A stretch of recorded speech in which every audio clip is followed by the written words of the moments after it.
Alors, petit article concernant Verstappen, ce n'était pas gênant de parler de l'accrochage avec Hamilton.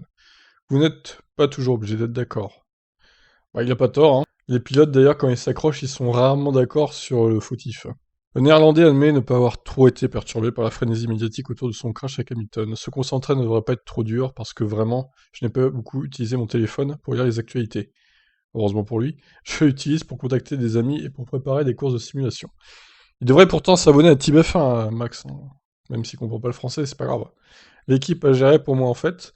La façon dont Red Bull a réagi et comment l'équipe a géré les choses m'a vraiment prouvé que je faisais partie de la bonne équipe. Ils me soutiennent vraiment, ils marcheraient à travers le feu pour moi. Cette chaleur que je ressens au sein de l'équipe n'est pas celle que vous verriez dans d'autres équipes, je pense. Oh, je sais pas, Mercedes, ça a l'air d'être à peu près la même pour Hamilton, hein. Il n'y a pas que Red Bull qui fait ça. Il y a bien sûr eu les messages de tous les pilotes après l'accident et des patrons d'équipe, mais pas de Toto Wolff. Lewis m'a appelé, comme je l'ai dit, nous n'avons pas de l'accident. Comment ça se passe quand on voit votre rival vous appeler? Est-ce que vous, et que vous décrochez? Que vous devez décrocher. En tant que pilote, vous devez être capable de parler de ces choses, ce n'est pas gênant, ou quoi que ce soit. Mais c'est ce que c'est. Nous ne pouvons pas remonter le temps. J'ai mon avis, il a le sien. Vous n'êtes pas toujours obligé d'être d'accord parce que je n'ai pas approuvé quoi que ce soit et j'ai raison, que j'ai raison.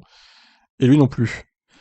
Quand a-t-il su qu'il pourrait participer au Grand Prix de Hongrie de manière sûre? J'aurais couru le lendemain si j'avais eu à le faire. Je ne laisserai jamais personne d'autre conduire ma voiture. Même si je m'étais secrètement cassé quelque chose, je ne l'admettrai pas. Alors, la seule chose où il va être obligé de laisser sa voiture, c'est s'il a le Covid. S'il est contaminé par le Covid-19, Verstappen, il pourra pas rouler, hein, qu'il le veuille ou non, donc merci Windows. Malheureusement pour lui, il l'a jamais eu encore, donc Hamilton l'a eu l'année dernière. On verra si un des deux l'a de nouveau cette saison. J'espère qu'aucun autre pilote ne l'aura quand même. Sinon, ça fausse un peu le championnat. Même pour ceux qui marquent que des points, genre 9 dixièmes, quoi, c'est pas cool. C'est un gros crash, mais cela montre à quel point les voitures sont sûres. Mais vous ne devriez pas avoir un crash comme celui-ci trop souvent. Ce n'est pas bon pour le corps, tout est raide. Est-il confiant pour le week-end? Oui, nous visons la victoire, c'est l'objectif. J'espère que nous pourrons engranger un bon résultat, comme ceux que nous avons obtenus jusqu'à présent.